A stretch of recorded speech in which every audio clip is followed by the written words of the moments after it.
ఓకేనా. లాస్ట్ క్లాస్లో మనం థైరాయిడ్ గ్లాండ్స్ గురించి డిస్కస్ చేస్తాం కదా.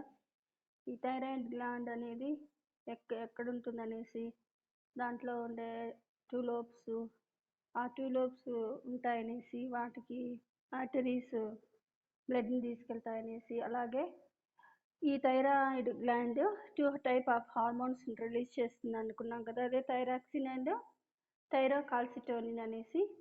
ఈ థైరాక్సిన్ ఎక్కువైతే కనుక ఎక్సోథాల్మిక్ గాయిటర్ అనే డిసీజ్ వస్తుందనేసి, ఓకేనా. దీన్నే హైపర్ థైరాయిడిజం అంటారు అని కూడా మనం తెలుసుకున్నాం కదా. అలాగే థైరోకాల్సిటోన్, ఈ థైరోకాల్సిటోన్ మెయిన్గా కాల్షియంను డిక్రీజ్ చేసేటటువంటి ఫ్యాక్టర్గా దీన్ని ఐడెంటిఫై చేశారు. ఇంకా డిసీజెస్,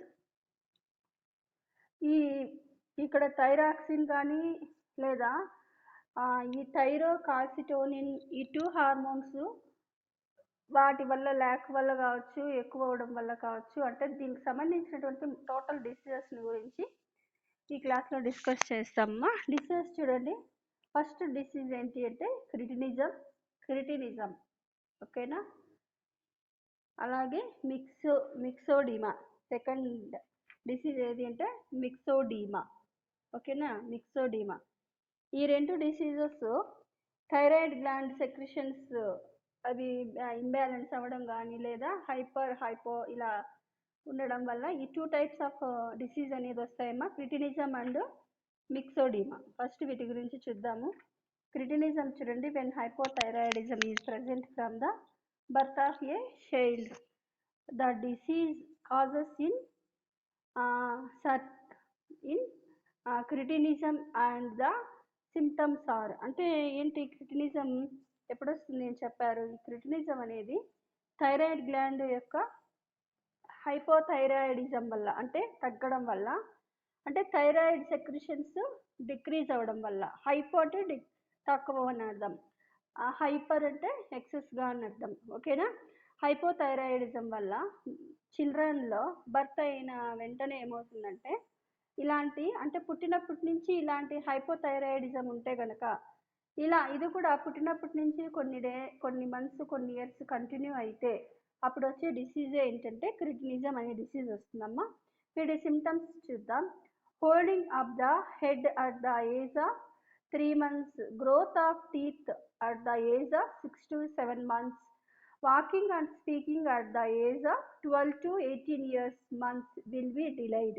అంటే జనరల్గా ఈ చిల్డ్రన్స్ సర్టైన్ పీరియడ్లో కొన్ని ఫంక్షన్స్, కొన్ని బాడీ చేంజెస్ అనేది ఖచ్చితంగా రావాలి కదా. అంటే 3 monthsకే హెడ్ ఏం చేస్తుంది, హెడ్ని హోల్డింగ్ అప్ అంటే ఇట్లా పైకి, అంటే మనము తల నిలబడింది అంటుంటాం చూడండి, అలా 3 monthsలో జరగాలి జనరల్గా అయితే. అలాగే 6 to 7 months లోపల టీత్స్ అనేటివి డెవలప్ అవ్వాలి, స్టార్ట్ అవ్వాలన్నమాట. అలాగే 12 to 18 monthsలో ఏమవ్వాలి, వాకింగ్ చేయడము, అలాగే చిన్న మాటలు, టాకింగ్, ఇలాంటివన్నీ జరగాలి జనరల్గా అయితే కనుక. ఈ క్రిటినిజం డిసీజ్ ఉంటే కనుక పుట్టినప్పటి నుంచి క్రిటినిజం డిసీజ్ కానీ ఉంటే ఇవన్నీ డిలే అవుతాయి, అంటే లేట్ అవుతాయి. అంటే 3 monthsకి చేయాల్సింది 1 year చేయడము, ఓకేనా. 6 monthsకి చేయాల్సింది 1.5 years 2 years అట్లా డిలే అవుతూ ఉంటాయి. జరుగుతుంది ఈ ఫంక్షన్ ఏమో నిదానంగా జరుగుతుంది, అంటే లేకుండా అయిపోదు, నిదానంగా జరుగుతుంది అనమాట ఈ క్రిటినిజం. అంటే ఇప్పుడు మనకు అర్థం అవ్వాలి, క్రిటినిజం అనే డిసీజ్ ఎవరికి వస్తుంది అంటే చిల్డ్రన్స్కి వస్తుంది. ఈ చిల్డ్రన్స్ కూడా ఎప్పుడు వస్తుందంటే ఈ హైపోథైరాయిడిజం అనేది కంటిన్యూస్గా ఉంటే, అప్పుడప్పుడు ఉండి మళ్ళీ బాగా అయిపోతే అట్లాంటివి రావు. కంటిన్యూస్గా మంత్స్ ఇయర్స్ కన్నా కంటిన్యూస్గా అయితే కనుక క్రిటినిజం అంటే హైపోథైరాయిడిజం, అంటే ఈ థైరాక్సిన్ హార్మోను సెక్రిషన్స్ అనేటివి తగ్గిపోతాయి, ఇలాంటివి జరుగుతూ ఉంటాయి అన్నమాట. నెక్స్ట్ చూడండి. Stunned body growth, club shaped fingers, deformity in teeth and bones. అంటే ఇక్కడ ఏం జరిగింది, నెక్స్ట్ బాడీ డెవలప్మెంట్ ఎలా అయింది అంటే స్టర్న్డ్ అంటే ఏమని అర్థము అంటే అలాగే నిలిచిపోవడం, అంటే పెద్ద గ్రోత్నెస్ అనేది కనపడదనమాట, ఓకేనా. అలాగే ఫింగర్స్ ఎలా ఉంటే క్లబ్, అన్నీ ఇట్లా కలిసిపోయేసి కనిపిస్తాయి అనమాట. అలాగే టీత్స్, బోన్స్ ఇవి ఎలా ఉంటాయంటే డిఫార్మిటీ, అంటే సరిగ్గా ఫామ్ అయింది అనమాట, టీత్స్ అండ్ బోన్స్. ఓకేనా, ఇలాంటి ప్రాబ్లం కూడా వస్తూ ఉంటుంది ఈ హైపోథైరాయిడిజం వల్ల. నెక్స్ట్ చూడండి, the skin will be dry through thick and wrinkled. అంటే చూడండి స్కిన్ ఎలా ఉంది, ఎండిపోయింది, డ్రై అయిపోయింది, మరి ఎలా ఉంది, రఫ్గా కూడా ఉంది, అలాగే థిక్గా అయిపోయింది, అలాగే వ్రింకిల్డ్ అంటే ముడతలు ముడతల్లాగా కనిపిస్తుంది అనమాట.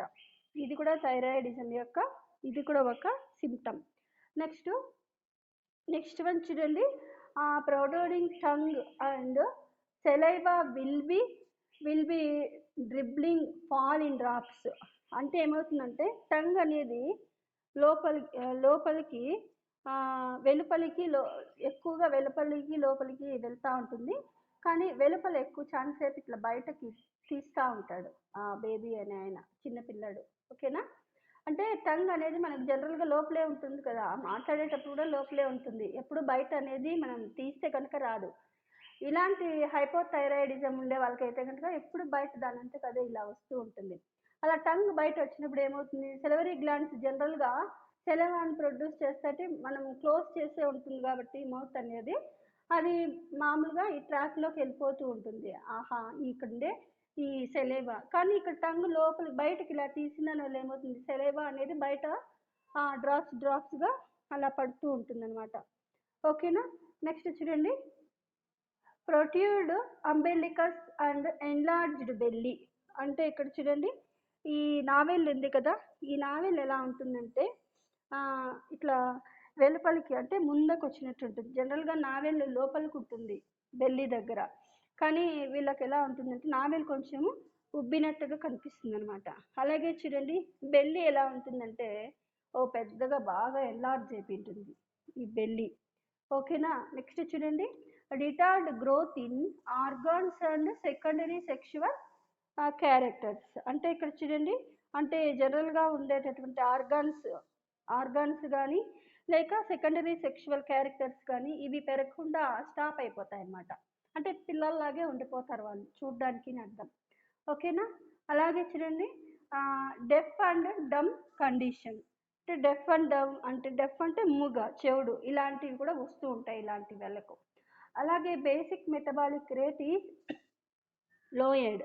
అంటే బేసిక్ మెటబాలిక్ రేట్ అనేది ఎలా ఉంటుంది అంటే చాలా తక్కువగా ఉంటుంది. బాడీలో మెటబాలిక్ యాక్టివిటీస్ సరిగా జరగవు, అంటే బాడీ గ్రోత్ కూడా సరిగ్గా ఉండదన్నమాట వీళ్ళకి. ఓకేనా, లో బాడీ టెంపరేచర్, వీళ్ళ బాడీ టెంపరేచర్ కూడా జనరల్గా ఉండాల్సిన ఆప్టిమమ్ టెంపరేచర్ అనేది వీళ్ళకు ఉండదన్నమాట. ఓకేనా, percentage of blood sugar and blood iodine will be reduced. అంటే చూడండి మన బ్లడ్లో షుగర్ పర్సంటేజ్ అలాగే అయోడిన్ పర్సంటేజ్ సమ్ పర్సంటేజ్ అంటూ ఉండాలన్నమాట. ఇది ఉండాల్సిన పర్సెంట్ కంటే ఎలా అవుతుందంటే డిక్రీజ్ అయిపోతుంది, తక్కువ అయిపోతుంది, రెడ్యూస్. ఓకేనా, next percentage of calcium in the blood serum is raised. అంటే చూడండి కాల్షియం పర్సెంటేజ్ ఏమవుతుంది, రైజ్డ్ అంటే పెరుగుతుంది, కొన్ని తగ్గుతూ ఉన్నాయి కొన్ని పెరుగుతున్నాయి, అంటే ఇక్కడ బ్యాలెన్స్డ్గా లేదు అని అర్థమవుతుంది మీకు. ఓకేనా, అలాగే the creatine output with urine is reduced. అంటే చూడండి ఇక్కడ యూరిన్లో ఎలా ఉంది, క్రియాటిన్ అనేది బయటకు, క్రియాటిన్ బాడీలో అసలు ఉండకూడదమ్మా. క్రియాటిన్ అనేది చాలా వేస్ట్ మెటీరియల్ మన బాడీలో. మన యూరిక్ యాసిడ్ అంటుంటాం, వీటికంటే ఇంకా ఎక్కువ హార్మ్ఫుల్ అండ్ వేస్ట్ మెటీరియల్ ఈ క్రియాటిన్ అస్సలు ఉండకూడదు. సో దీన్ని ఏం చేయాలి, అవుట్ సైడ్ అంటే యూరిన్ ద్వారా బయటకు రిలీజ్ అవ్వాలి జనరల్గా. ఇక్కడ ఏమవుతుంది అంటే ఈ క్రియాటినిన్ డిశ్చార్జ్ అనేది తక్కువ అయిపోతుందంట. ఓకేనా, the victim are generally susceptible of afford by cold. అంటే వీళ్ళకి తొందరగా కోల్డ్ అనేది ఫాస్ట్గా వస్తూ ఉంటుంది. ఓకేనా, ఇది క్రియాటినిజం అనేటటువంటి ఈ డిసీజ్ గురించి, ఈ డిసీజ్ యొక్క మెయిన్ క్యారెక్టర్స్. అంటే చూడండి మీకు ఇప్పుడు అర్థమైంది అనుకుంటా ఈ క్రియాటినైన్ ఎందువల్ల వస్తుంది, హైపోథైరాయిడిజం అంటే ఈ థైరాయిడ్ గ్లాండ్స్ సెక్రిషన్స్ అనేటివి తక్కువ అయిపోతాయి. అలా తక్కువైనప్పుడు ఏమవుతుంది, ఆ తక్కువ అవ్వడము డిక్రీజ్ అవ్వడము అనేది కంటిన్యూస్గా ఉంటేనే ఇలాంటి డిసీజ్గా మనము ఐడెంటిఫై చేయాలన్నమాట. 3 మంత్స్లో తల హోల్డ్ చేయడము, 6 నుంచి 7 ఇయర్స్లో ఆ టీత్ డెవలప్మెంట్ అవ్వడము, 18 ఇయర్స్ లోపు వాకింగ్ అండ్ టాకింగ్ నేర్చుకోవాలి జనరల్గా బేబీ. కానీ ఇక్కడ ఏమవుతుంది, ఇవన్నీ కూడా డిలే అవుతాయి, అంటే వస్తాయి కానీ నిదానంగా వస్తాయి అన్నమాట. అలాగే ఈ బాడీ చూడండి, బాడీ గ్రోత్ అనేది కూడా స్టాబుల్గా అదే ఉండిపోయింది. ఆ వేళ్ళు అన్నీ కూడా క్లబ్ అయిపోయింటాయి అన్నమాట. ఈ టీత్ అలాగే బోన్స్ చూస్తే కనుక డిఫార్మిటీ అయి ఉంటాయి, అంటే కొంచెము అంత బాగా అంటే ఫుల్ఫిల్గా డెవలప్ అవ్వవు అనమాట. ఓకేనా. స్కిన్ ఎలా ఉంటుందంటే ఎండిపోయినట్టుగా ఉంటుంది, డ్రై అయినట్టుగా ఉంటుంది, అలాగే రఫ్గా ఉంటుంది, థిక్గా ఉంటుంది, అలాగే వ్రింకిల్డ్ అంటే ముడతలు కూడా పడి ఉంటాయి. ఓకేనా.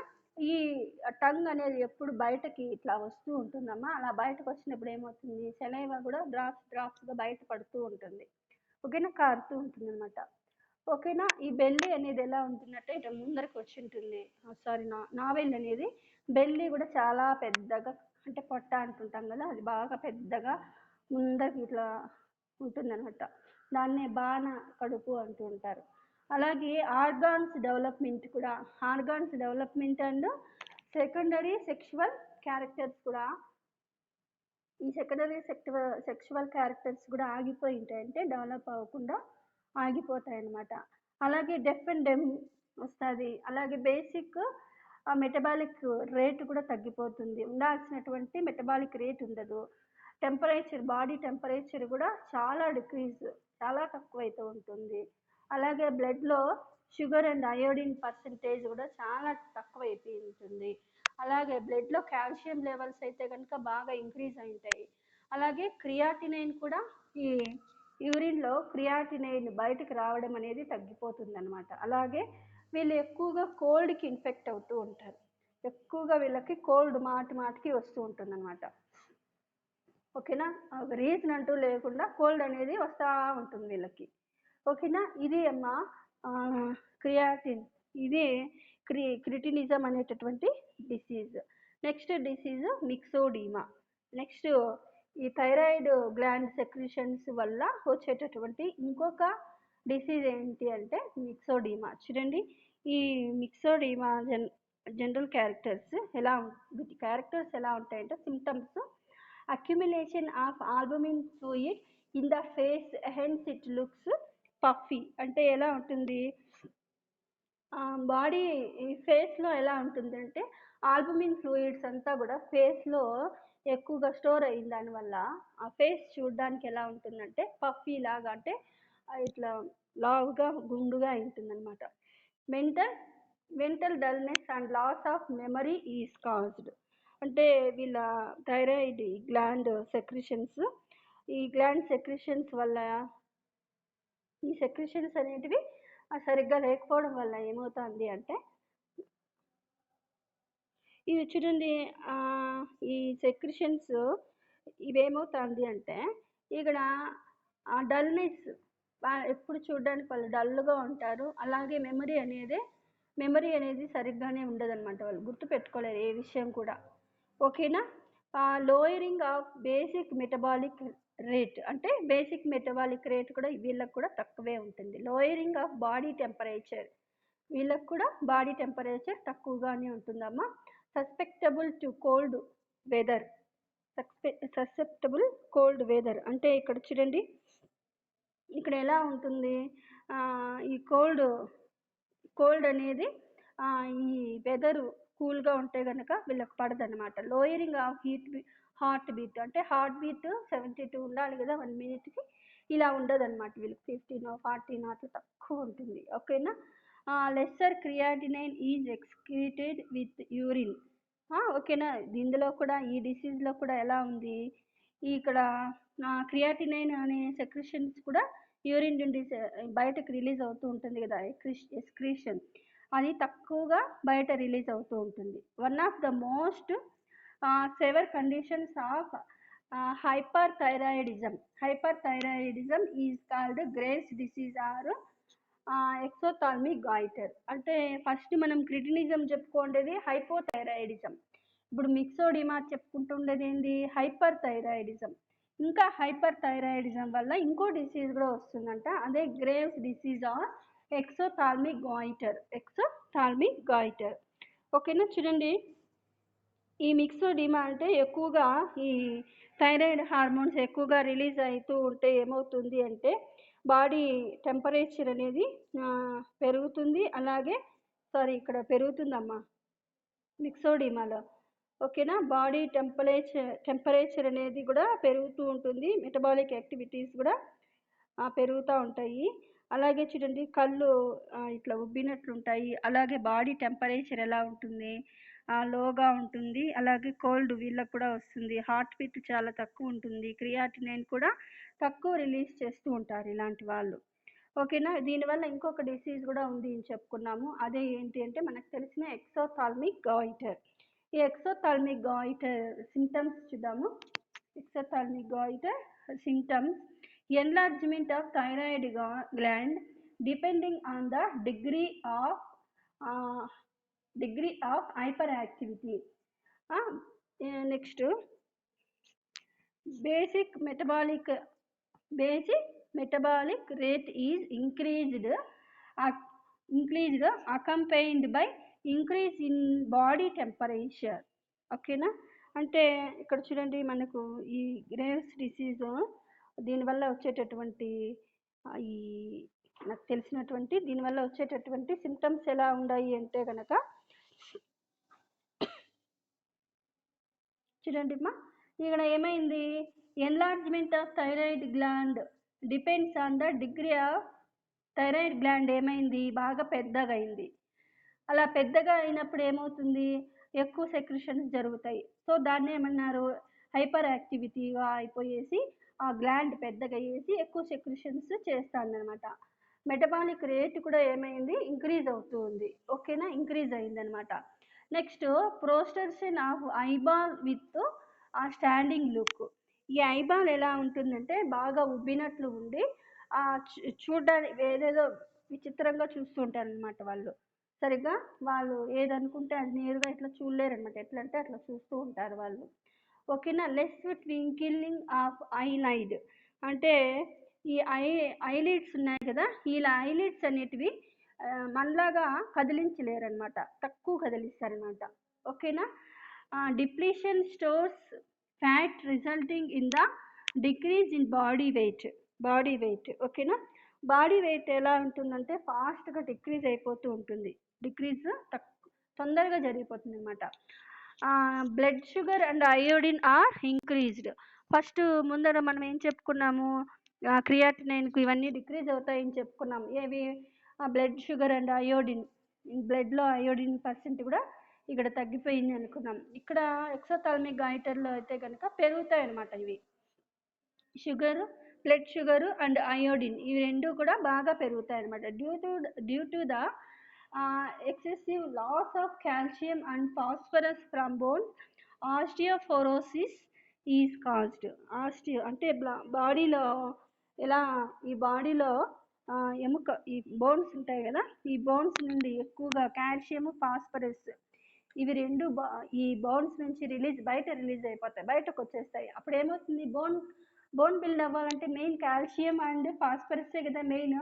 ఈ టూ బయట వచ్చేస్తే ఎలా ఉంటుంది, బోన్స్ అనేటివి ఎలా డెలికేట్గా అయిపోయేసి విరిగిపోతూ ఉంటాయి. అలాంటి డిసీజ్ని ఏమంటారంటే ఆస్టియోఫ్లోరోసిస్ అంటారు. ఆస్టియోపోరోసిస్ ఇది కూడా జరుగుతుంది. ఇక్కడ ఆస్టియోపోరోసిస్ కూడా జరుగుతుంది. ఓకేనా. ఆస్టియోపోరోసిస్ కూడా కాజ్ అయింది ఇక్కడ. నెక్స్ట్ చూడండి, next skin becomes soft and moist. Skin ఎలా ఉంటుందంటే సాఫ్ట్గా ఉంటుంది, తేమగా ఉంటుంది అన్నమాట. Vasodilation takes place with it helps the loss of heart from the body. ఇక్కడ ఏం జరుగుతుందంటే ఇక్కడ హార్ట్ బీట్ అనేది ఎక్కువగా అవుతుంది అనమాట. అంటే 72 times కంటే ఎక్కువ అయిపోతుంది. అలాగే ఈ బ్లడ్ ఫ్లో అయ్యేటటువంటి రేట్ ఎలా ఉంటుంది అంటే చాలా ఎక్కువగా పెరిగిపోతుంది అనమాట. అప్పుడు ఏమంటారు, దీన్ని బీపీ అంటారు. ఎక్కువగా హై ప్రెషర్ అనేది అయిపోతూ వస్తుందన్నమాట. ఓకేనా. నెక్స్ట్ చూడండి, due to high basic metabolic rate vitamin requirements is increased. ఇలా ఎక్కువగా ఈ మెటబాలిక్ రేట్ అనేది ఎక్కువగా జరుగుతూ ఉండిందను అంటే బాడీలో అన్ని యాక్టివిటీస్ ఎక్కువ జరుగుతూ ఉంటాయి, జరగాల్సిన వాటికంటే కూడా ఎక్కువ యాక్టివిటీ అయ్యి ఎక్కువ జరుగుతూ ఉంటాయి. అట్లా జరిగిన దానివల్ల వాటికి నీడ్స్ అనేటివి పెరుగుతూ ఉంటాయి కదా, విటమిన్స్ చాలా ఎక్కువ అవసరం అవుతూ ఉంటాయి అన్నమాట. ఇదనమాట ఏంటి, ఎక్సోథాల్మిక్ గాయిటర్ సిమ్టమ్స్ ఇలా ఉంటాయి. ఎక్సోథాల్మిక్ గాయిటర్ సిమ్టమ్స్ ఒకసారి చూడండి ఎలా ఉంటాయి అంటే, ఇది ఎక్కువ రిలీజ్ అవ్వడం వల్ల, ఏది థైరాయిడ్ గ్లాండ్ యొక్క సెక్రిషన్స్ హార్మోన్స్ ఎక్కువ అవ్వడం వల్ల ఏమవుతుందంటే ఈ డిసీజ్ అనేది వస్తుంది. దాన్ని మిక్సోడిమా అంటారు. ఇది చూడండి, థైరాయిడ్ గ్లాండ్ సైజ్ అనేది బాగా ఎక్కువగా ఇంక్రీజ్ అయిపోయి వీటి సెక్రిషన్స్ కూడా ఎక్కువ అవుతూ ఉంటాయి. బాడీ టెంపరేచర్ అనేది పెరుగుతుంది. సో బాడీ టెంపరేచర్ ఎక్కువైనప్పుడు మెటబాలిక్ యాక్టివిటీస్ కూడా ఎక్కువ అవుతూ ఉంటాయి అన్నమాట. ఈ ఇవి ఐ ఉంటుంది కదా, కళ్ళు అనేది బాగా ఇట్లా ఉబ్బి ఎట్లా అంటే అట్లా చూస్తూ ఉంటారు వీళ్ళు. ఓకేనా, ఇవి ఇక్కడ ఐలాష్ ఉన్నాయి కదా, ఇవి తక్కువగా కదులుతూ ఉంటాయి అనమాట. ఓకేనా, మనకు కదిలినట్టుగా వీళ్ళకు తక్కువ కదులుతూ ఉంటాయి అనమాట. బాడీ వెయిట్ అనేది తగ్గిపోతారు అనమాట వీళ్ళు, తక్కువ వెయిట్లోకి తొందరగా వచ్చేస్తారు. బ్లడ్లో షుగర్ అండ్ అయోడిన్ ఈ స్టేట్ అనేది ఎక్కువైపోతుంది. ఓకేనా, ఉండాల్సిన పర్సెంటేజ్ కంటే కూడా ఇవి చాలా ఎక్కువ పెరిగిపోతూ ఉంటాయి అన్నమాట. ఓకేనా, ఇది వీటికి సంబంధించి. అలాగే ఇంకా మనకి ఈ బోన్స్ నుంచి కాల్షియం ఫాస్ఫరస్ బయట వచ్చేస్తూ ఉంటాయి. సో బోన్స్ ఎలా అయిపోతాయి, డెలికేట్గా అయిపోతాయి, అప్పుడు విరుగుతాయి అనమాట. బోన్స్ ఊరికే జస్ట్ ఒక చిన్న ఇట్లా పడినా కూడా విరిగిపోతాయి అనమాట ఈ బోన్స్. అందువల్లనే దాన్ని ఏమంటారు, ఆస్టియోపోరోసిస్ అంటారు. ఓకేనా, స్కిన్ బాగా ఎలా ఉంటుంది, స్మూత్గా అయిపోయి మాయిశ్చర్గా తయారవుతుంది. ఓకేనా, హార్ట్ బీట్స్ కూడా చాలా ఎక్కువ అవుతాయి. అప్పుడు ఏమవుతుంది, హార్ట్ బీట్ ఎక్కువైతే ఈ బ్లడ్ ఫ్లో అనేది కూడా ఫాస్ట్గా జరుగుతూ ఉంటుంది. ఓకేనా, అలాగే ఈ మెటబాలిక్ రేట్ అనేది కూడా ఎక్కువగా జరుగుతూ ఉంది అని చెప్పుకున్నాం కదా, ఎందుకు టెంపరేచర్ ఎక్కువ ఉందనేసి, ఎక్కువ మెటబాలిక్ యాక్టివిటీస్ ఎక్కువ జరుగుతున్నాయి అనేసి అన్నాం కదా. ఇలా ఎక్కువ జరిగితే కనుక వాటి నీడ్స్ ఆఫ్ విటమిన్ ఎక్కువ అవుతుంది అన్నమాట. విటమిన్ అవసరం ఎక్కువ పెరిగిపోతూ ఉంటుంది. ఇవి సిమ్టమ్స్ ఆఫ్ ఎక్సోథాల్మిక్ గాయిటర్. ఓకేనా, ఇంకా థైరాయిడ్ గ్లాండ్ వీటి కొన్ని ఫంక్షన్స్ ఉన్నాయి. థైరాయిడ్ గ్లాండ్స్ యొక్క కొన్ని ఫంక్షన్స్ ఉన్నాయి, అవి చూద్దాం. ఫంక్షన్స్ ఆఫ్ థైరాయిడ్ గ్లాండ్ చూడండి. ఫంక్షన్స్ ఆఫ్ థైరాయిడ్ గ్లాండ్ చూడండి, stimulate the rate of oxygen consumption of oxidative metabolism resulting in heat production of the various cells and tissue of the body. ఓకేనా, అంటే చూడండి, oxygen usage అనేది లేక oxidative ఈ metabolic activity rate అనేది stimulus అయిన దానివల్ల సెల్స్ ఉంటాయి కదా బాడీలో, ఆ సెల్స్ లేదా టిష్యూస్కి ఎక్కువగా టెంపరేచర్ అనేది వెళ్తూ ఉంటుంది అనమాట. అలాగే చూడండి, ఇక్కడ it has been observed that 1 milligram of thyroxine increases the metabolic rate equivalent to the oxidation of 250 milligram glucose. అంటే ఇక్కడ చూడండి ఏం చెప్పారంటే, 1 milligram థైరాక్సిన్ 250 milligrams గ్లూకోజ్ని ఈ మెటబాలిక్ యాక్టివిటీస్కి పెరుగుదలకు ఈక్వల్గా ఉంటుందన్నమాట. అవి పెరుగుదల ఎక్కువైతే గ్లూకోజ్ కూడా ఎక్కువ మెటబాలిక్ యాక్టివిటీస్కి యూజ్ అవుతుంది అని అర్థం. అంటే బాడీలో ఉండేటటువంటి ఫుడ్ని ఎక్కువగా మెటబాలిక్ యాక్టివిటీస్లో పాల్గొంటుంది అని. It place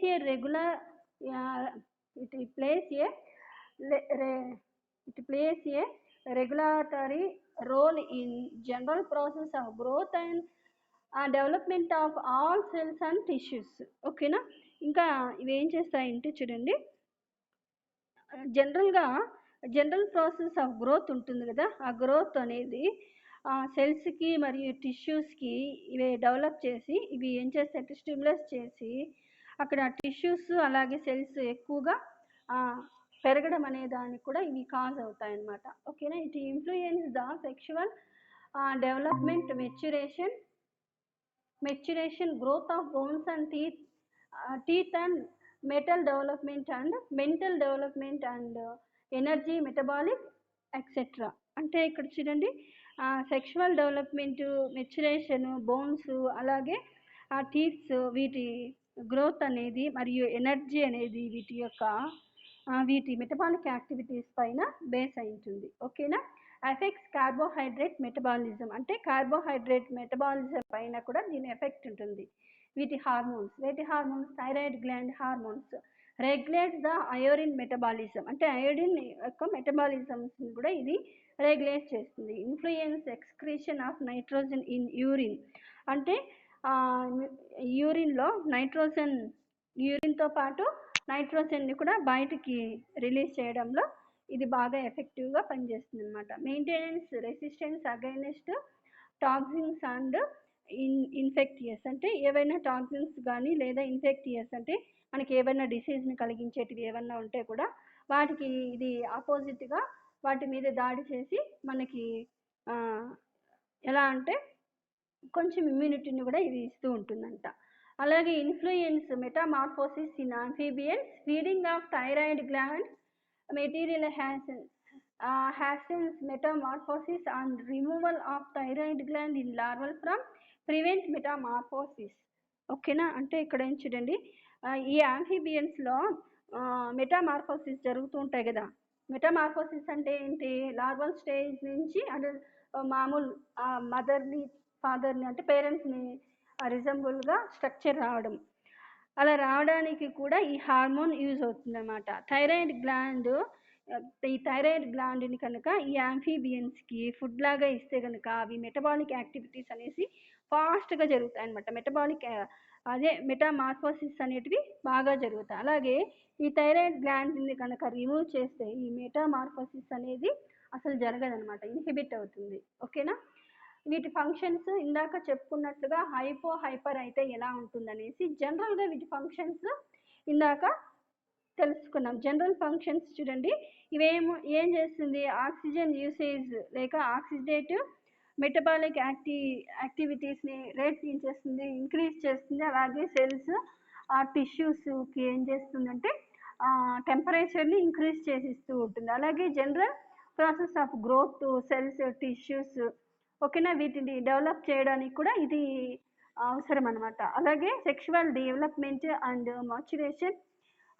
maturation bones and teeth ఇవి కూడా బాగా డెవలప్మెంట్ అవ్వాలంటే ఈ థైరాయిడ్ గ్లాండ్ హార్మోన్స్ అవసరం.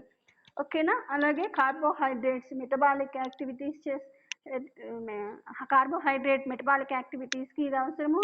అలాగే అయోడిన్ యొక్క మెటబాలిక్ యాక్టివిటీస్ కూడా ఇది అవసరం అనమాట. అలాగే యూరిన్తో పాటు నైట్రోజన్ని కూడా బయటికి పంపడం కోసము ఈ థైరాయిడ్ గ్లాండ్ సెక్రెషన్స్ అవసరం అనమాట. బాడీలో ఏమన్నా టాక్సిన్స్ కానీ లేదా ఇన్ఫెక్టియస్ ఏమన్నా ఉంటే కూడా వాటి మీద ఇవి దాడి చేస్తాయంట. అలాగే ఆంఫీబియన్స్లో మెటామార్ఫోసిస్ జరగాలంటే ఈ గ్లాండ్ సెక్రెషన్స్ అనేటివి అవసరం అంట. ఒక్కొక్కసారి ఈ ఆంఫీబియన్స్కి థైరాయిడ్ గ్లాండ్ని కనుక ఫుడ్ లాగా ఇస్తే వాటిలో మెటామార్ఫోసిస్ ఫాస్ట్గా జరుగుతుందంట. ఒకవేళ ఈ థైరాయిడ్ గ్లాండ్ని కనుక బాడీలో ఉంటుంది కదా వాటికి కూడా తీసేస్తే కనుక ఈ మెటామార్ఫోసిస్ అనేది అస్సలు ఇన్హిబిట్ అయిపోతుంది, అంటే జరగదు అని అర్థం, ఇన్హిబిట్ అవుతుంది అనమాట. ఓకేనా. నెక్స్ట్ చూడండి, నెక్స్ట్ గ్లాండ్ ఏంటి అంటే parathyroid gland. In human the parathyroid gland consist of 4 small oval lobes, one pair each on the either side of the trachea, closely attached to the thyroid gland.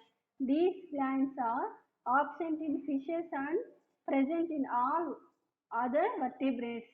Embryologically, these glands exhibit close relation with thymus gland since both the glands are derived from the same pharyngeal pouches.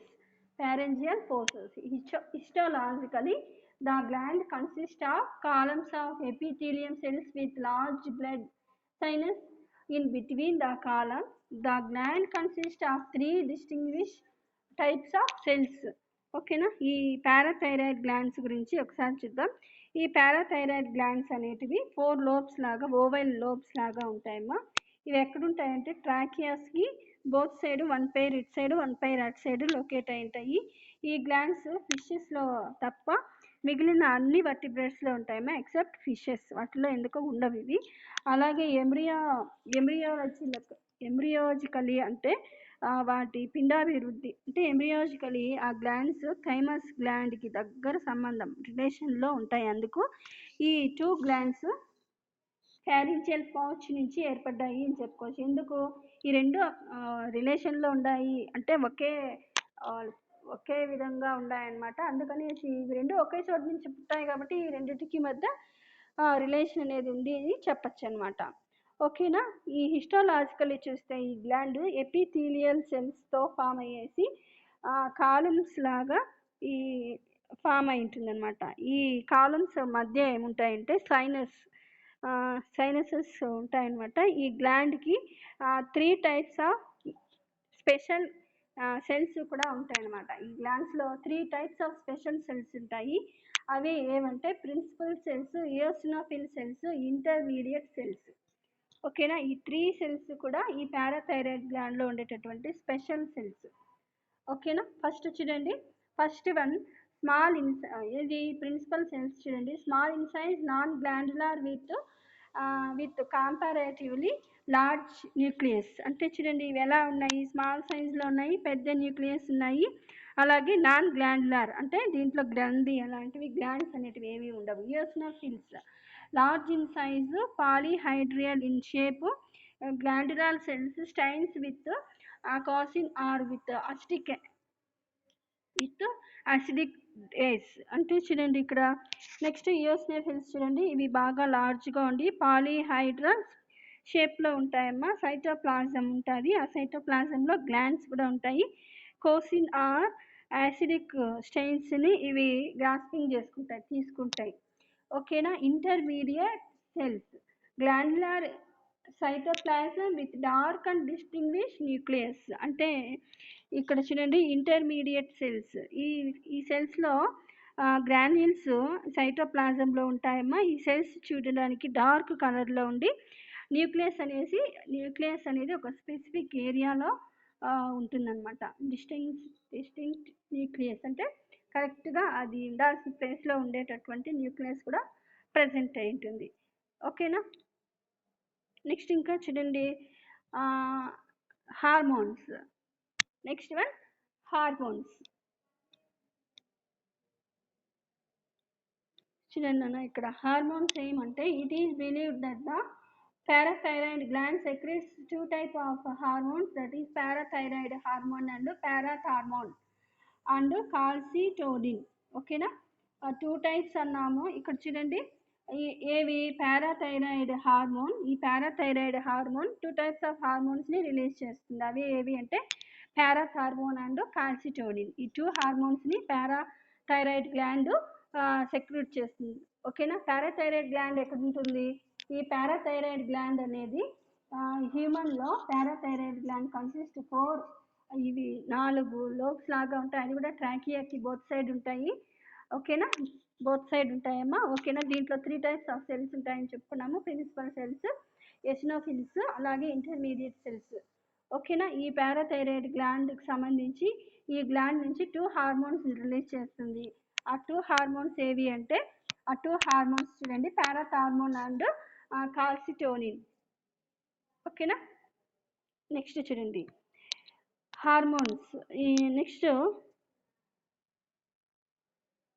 చూడండి అన్న, parathormone is a polypeptide having molecular weight of 9,500 to 15,000. It consists 17 amino acids with a single N-terminal amino acid align. These hormones can easily be destroyed by gastric enzymes, hence not effective by mouth. ఓకేనా. Next చూడండి ఈ hormones, ఈ parathyroid hormones చూడండి ఇవి కూడా పాలీపెప్టైడ్సే. వీటి molecular weight 9,500 నుంచి 15,000 వరకు ఉంటాయమ్మా. వీటిలో 17 అమైనో యాసిడ్స్ ఉంటాయి. ఒక ఎండ్ అయితే కనుక ఎన్ గ్రూప్ అంటే కనుక ఎమైనో గ్రూప్ అలైన్తో ఉంటుందమ్మా. ఇవి గ్యాస్ట్రిక్ ఎంజైమ్స్ వలన ఏమవుతాయంటే ఈ హార్మోన్స్ బాగా బ్రేక్ డౌన్ అవుతాయి, డిస్ట్రాయ్ అవుతాయి. కాబట్టి వీటిని గ్యాస్ట్రిక్ హార్మోన్స్ ఎక్కడ ఉంటాయి, మనకి స్టమక్లో ఉంటాయి. స్టమక్లోకి ఫుడ్ ఎట్లా పోతుంది, మనకు డైజెస్టివ్ ట్రాక్ నుంచే కదా వెళ్తుంది. అంటే నోటి నుంచి కూడా ఈ హార్మోన్స్ తీసుకుంటే డైజెషన్, స్టమక్లో డైజెషన్ ఆగుతుంది అని అర్థం. ఓకేనా.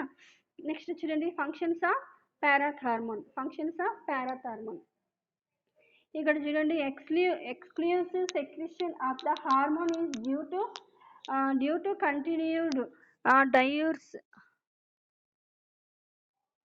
ఓకేనా.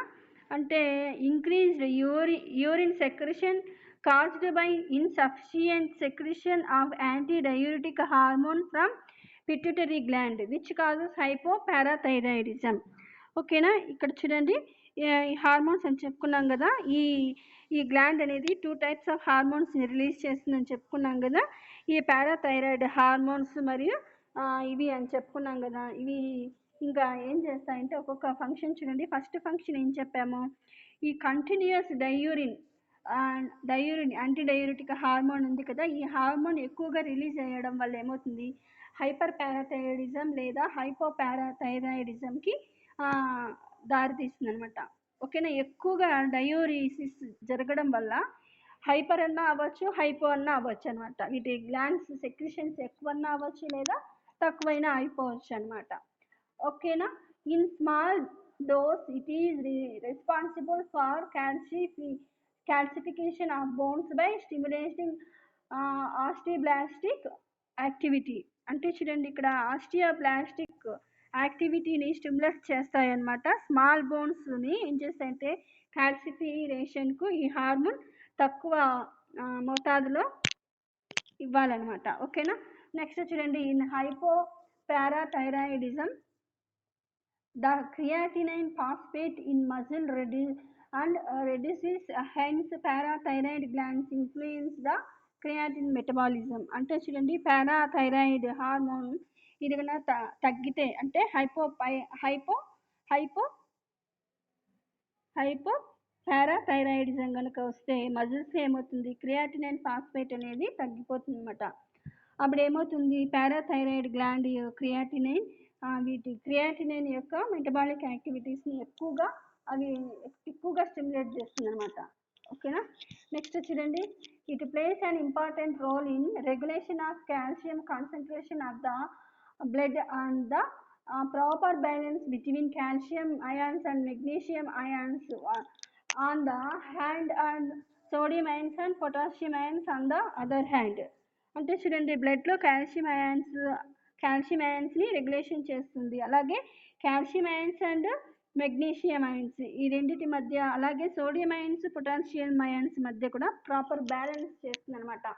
అంటే ఈ హార్మోన్స్ తక్కువ ఎక్కువ అని, ఈ హార్మోన్స్ వల్ల కాల్షియము, మెగ్నీషియము, అలాగే సోడియము, పొటాషియము ఈ అయాన్స్ బ్యాలెన్స్డ్గా చేస్తుంది అనమాట ఈ hormones. It regulates the permeability of blood vessels probably through calcium metabolism. అంటే చూడండి, కాల్షియం మెటబాలిజం వల్ల ఏమవుతుంది, ఈ బ్లడ్ ఉంటుంది కదా, ఇవి వెళ్ళే బ్లడ్ క్యాపిలరీస్ అవి ఉంటాయి కదా, వాటి పర్మియబిలిటీని రెగ్యులేట్ చేస్తుంది అనమాట.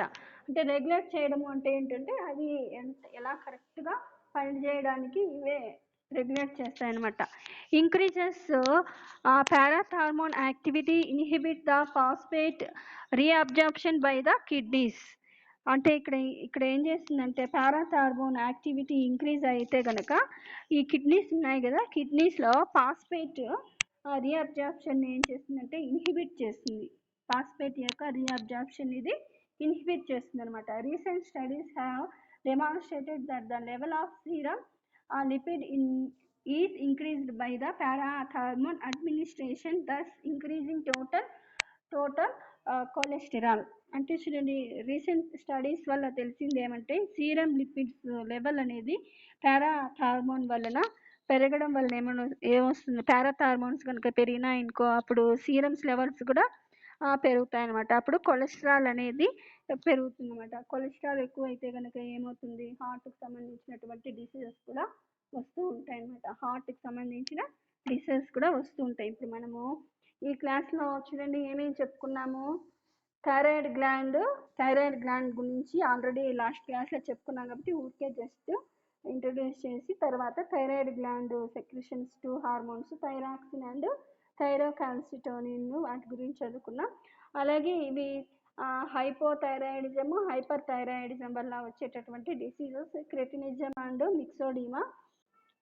ఈ డిసీజెస్ సిమ్టమ్స్ ఎలా ఉంటాయి కూడా మనకు అర్థమైంది ఇందాక. అలాగే ఈ థైరాయిడ్ గ్లాండ్స్ యొక్క ఫంక్షన్స్ కూడా తెలుసుకున్నాం కదా.